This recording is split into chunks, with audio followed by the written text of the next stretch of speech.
ก็ขอสวัสดีปีใหม่นะครับปีใหม่พื้นเมืองนะครับปี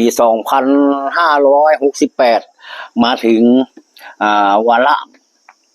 แถมวันผู้คนฮือนี่ก็สังขารจะล่องวันที่14สังขารล่องนะครับวันที่15ก็จะเป็นวันเน่าวันที่16ก็เป็นวันพญาวันวันที่17ก็จะเป็นวันปากปีก็ประเพณีปีใหม่ของเฮานะครับเต้าที่ผ่านมาก็เฮาก็ได้ฮู้เรื่องฮู้ราวกันมานักพอสมควรนะพ่อแม่พี่น้องนะครับวันนี้ผมก็จะเอาปอนมาปั่นให้ทุกท่านนะครับในนามปั่นปอนปีใหม่เมืองนะครับ ขอทุกท่านรับปอนกันเนอะนะครับแฟนครับ FC ทุกท่านที่ได้ติดตามหลำตัวงานที่พ่อครูอีตาเราคำผมนะครับศูนย์การเรียนรู้สอพื้นเมืองปีจุมก็ได้นำเสนอหลายอย่างนะครับบอกว่าจะเป็นเล่าเจี้ยนะครับเรื่องเล่าโบราณคำคมล้านนาปราชญ์ชาวบ้านนะครับมีอะไรอย่างที่มันดีๆผมก็นำมาเล่านะครับวันนี้จะขอปั่นปอนให้ท่านนะครับครับผมวังโหตุดีละอาจจะในวันนี้ก็หากเป็นวันดียามสลีสุภามังคละอันประเสริฐล้ำเลิศยิ่งกว่าวันและยามตั้งหลายละวิจันตังสังขารนั้นเป็นปีเก่าก็ล่วงล้นพ้นไปแล้วปีใหม่แก้วพญาวันก็ได้มาจู่จอดรอดถึง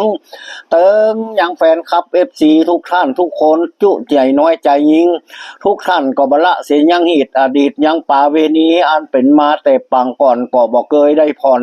เสียยังศรัทธาเมื่อมันถึงตึงกาละเวลาปีใหม่แก้วมาใจในนามของกระผมพระคุยตาเราคำได้นำเรื่องราวสาระสารพัดที่มีตั้งเรื่องเล่าโบราณเรื่องกำขับขานปีซอเรื่องเล่าเจียก็ดี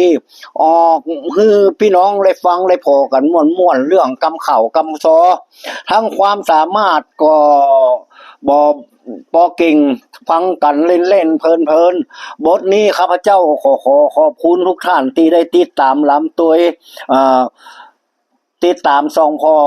เพื่อเป็นการกำลังอกกำลังใจคนจัดมาถึงตัดปีใหม่แก้วแล้วท่านก็ได้เป็นแฟนกันมาแล้วขอทุกท่านจึงได้มี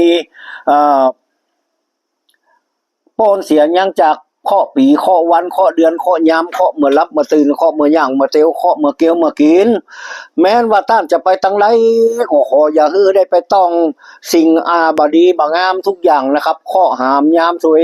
มาตัดมาถูกขออย่าข้อมาปะมาจวบจงหลังไหลลูดล่วงลงตัวปีเก่าปีหลังสปะว่าข้อหลายอย่างสปะเมื่อคืนซอกปอข้อเมื่อคืนมหันสปะข้อเมื่อวันบะโห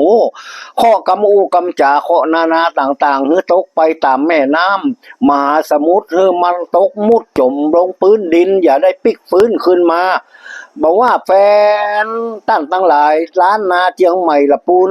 เมืองน่านเมืองแปะขอให้ท่านได้อยู่เย็นเป็นสุข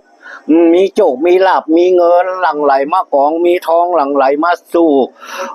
มี4 ล้อรถเก๋งปิกอัพขับเอวเล่นไปมาอายุวัฒโกของท่านมีอายุยาวมั่นเที่ยงฐานะวัฒโกก็ขอมีฐานะเจริญรุ่งเรืองต่อวันไปหน้ายัสวัตโกก็ขอมียศถาบรรดาศักดิ์รุ่งโรจน์ทำงานสิ่งใดก็ขอได้เลื่อนขั้นเลื่อนตำแหน่งวันนวัฒโกก็ขอให้ท่านมีผิวพรรณพุทธผ่องใสปอตางามไผ่ได้ว่ามามองมาหันหน้าตาก็ไม่ได้ปีนาหักหุมตองนี่ต่อวันไปหน้าขอท่านทั้งหลายอยู่ดีมีสุขเจริญกันคู่คนนะครับเนอสัพปีติโยวินาจันตุสัพพะโรโกมาเตภวะตนตรโยสุขีติคายุโกภวะอภิวาตานะสีริสะนิจังวุธาปจายโนจตารโลธรรมาวตันติอายุวันโนสุขังพระลังสาธุ